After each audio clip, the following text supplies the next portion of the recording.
Hello guys, good morning. Going to Boracay. Nandito tayo ngayon sa Mactan Airport. Kaka-check out lang namin kaninang 9 AM sa hotel. So boarding na daw ngayong 10 AM. So sasakay na kami. Update ako mamaya pag nasa Katiklan na kami. Let's go! Ito nga pala guys yung binayaran namin papunta sa Boracay. From Mactan, Cebu. Ang base fare lang niya is pumatak na 198. So dalawa lang kami ni Mrs. is total is 2,000 plus. Kasama niya yung 20 kilograms check-in baggage, tapos tag-isa kami hand carry na 7 kilogram. Ayan, mura na yan guys. Book na kayo kung may mga sale, tapos i-DIY nyo na lang yung mga hotel, tapos mga pamasahe. Yan.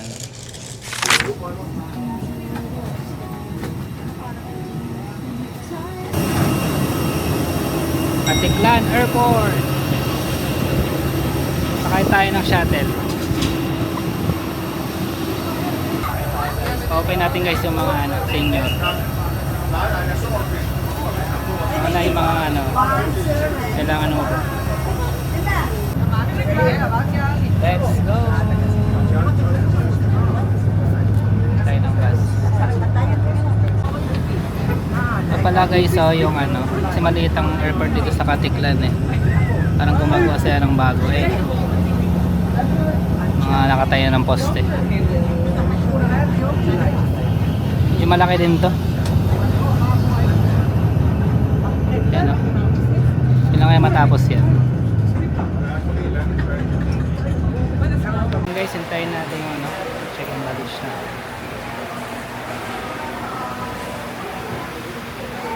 May pa siguro ito. Okay na ikakarga.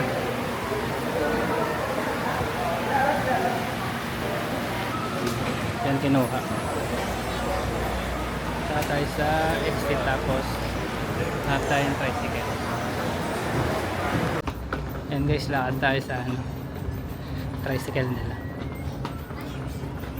Tricycle counter, pay here.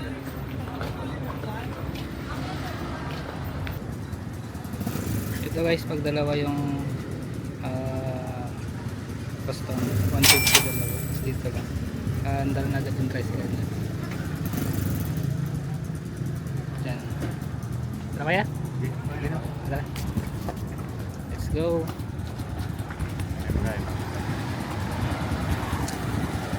Ito yung tricycle. Ay, dito. Wala.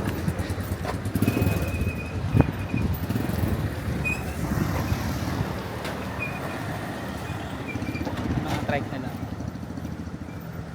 Dalawa kayo, alis na kayo. 150. Tutubo na yun. Likod ako. Saan ka? Ito yan. Yan. Okay. Yun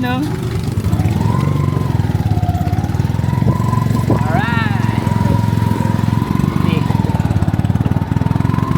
DIY. Ito tayong port guys. Port. Buti ko yan. Hindi umihina yung yun dahil marami ng van. Okay lang naman. Kasi puro sa kanila puro na dito? Package? Naharangan na doon Naharangan. Naharangan nila doon. Kaya naman sa tulo kayo Dapat nakikita pa rin yung tricycle. Nakikita kayo Hindi agad nakita Ayan guys, ito tayo sa ticketing area nila. Ngayon, pag sa harapan sasalubuhin kayo dyan ng mga mga travel agency or mga sabihin nila na kukuha kayong ticket sa kanila. Pero gusto nyo makatupit, punta kayo dito. Na kayo mag-entrance para mga DIY na magpa-register kayo dito sa kanila. Let's go. Yan. Thank you ma'am. Thank you. Yan kayo magpa-register guys sa kanila. Yan gitna talaga. Terminal fee, environmental fee. Yan. Then next, boat ticket. Terminal fee 150. Tapos environmental fee magkano? Pag foreign foreign. Nasa share 300. Pag local tourist 150. Pag taga local nila 120. Boat ticket naman 50. 50. Okay na. Na ano next dito? Assist ko na lang po kayo. Dalawa po. So tayo sa kanilang Boracay. Tapos si Manong Gar. Ano pang name nyo? Aresa po. Aresa. Aresa Diaz. Sige po, Be. Thank you po. Okay. Tayo ng luggage natin. Tayo nga, sakit tayo. Talagang laban to, laban. So yun nga kanina from airport. Baba tayo. Tapos sumakay tayo ng shuttle. Kasi medyo malayo yung hintuan ng aeroplano sa airport. Tapos after shuttle, dinala tayo sa mismong airport na ng Manila. Tapos, kung may check-in kayo, hintayin nyo doon. Ibigay naman nila yun. Nga pala pag nasa airport kayo, tanong-tanong kayo, pagpatanungan nyo yung mga guard, yun na kayo uniform ng guard or yung mismong staff ng airport kung saan yung tricycle lane nila. Medyo hindi siya kita sa airport parang tago. Kasi pag ang bunga doon paglabas mo sa airport, yung yung mga private agency, mga van, shuttle, bus, labas kayo ng mismong mura lang doon, na after doon siguro mga ilang minutes lang yun, 5 minutes, 4 minutes na support na kayo. Yun nga, sabi ko kanina, maging vigilant kayo sa pero DIY tayo sana mas makatipid. Tanong kayo sa mismong LGU or nila or local. May update kayo pag nasa port na kami ng Boracay. Saka tayo ng trike, yung e-trike nila dito. Si e-trike nang ginagamit dito ng mga tricycle na gasolina. Tapos punta tayo sa mismo. Okay, may ano lang guys. Let's go!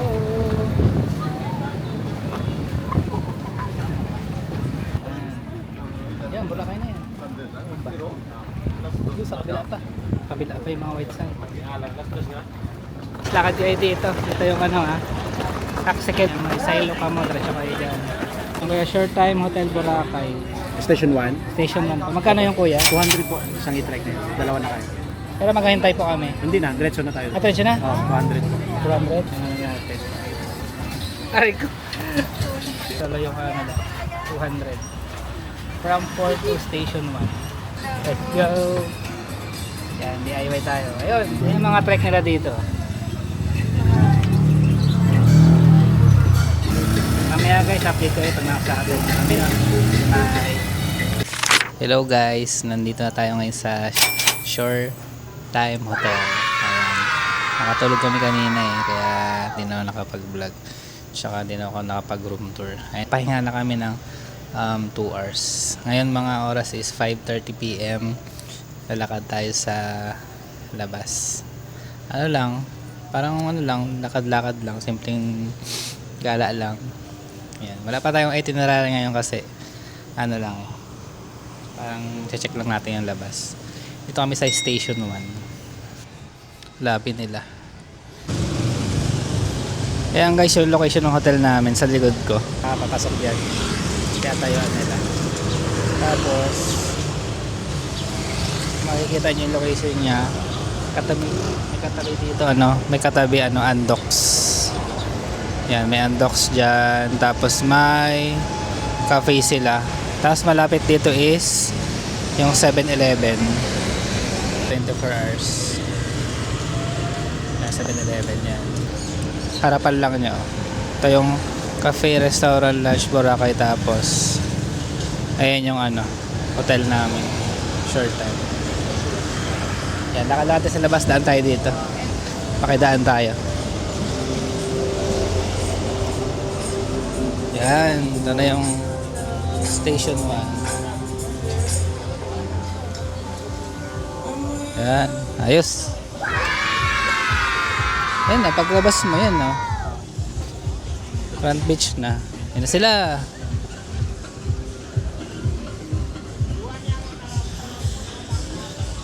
Sila. Yan, lalakad tayo. Lalakad tayo doon. May mga party-party doon, no? Lakad tayo. Daan, pag ano, patulo. Tara. Sige, lakad din. Medyo ano ngayon guys, malumot. Yan.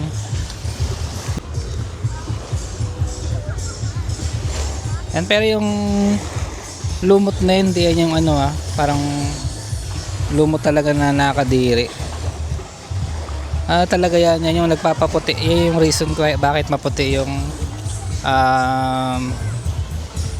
beach ng Boracay. Kasi pag natuyo yan, nagiging ano yan, nagiging white. Pwede na!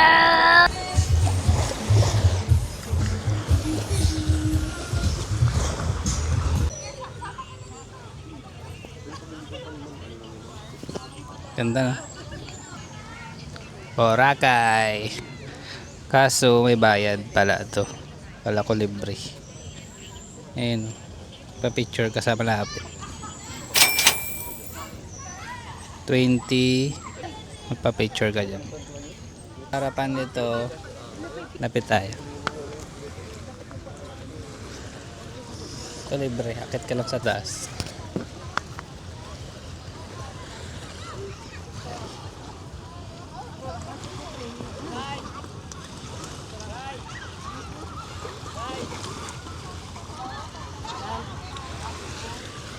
Ayan. Lakad tayo doon. Doon pa. Tara. Ayan guys, dito tayo sa pinakadulo ng ano, station 1. Ayan, nag-ano na. Oh. Ayan. Sa sunset na. Ayan. Ayan. Grabe. Grabe yung buhangin, no? Parang ano. Parang gatas. Check nyo.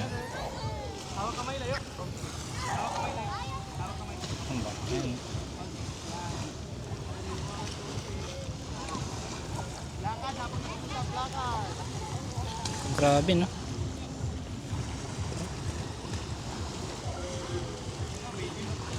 Ayun na yung sunset, oh. Sakto. So yun guys, hanggang dito lang siguro yung vlog natin guys. Salamat sa pagsama. Noorin natin hanggang bababa.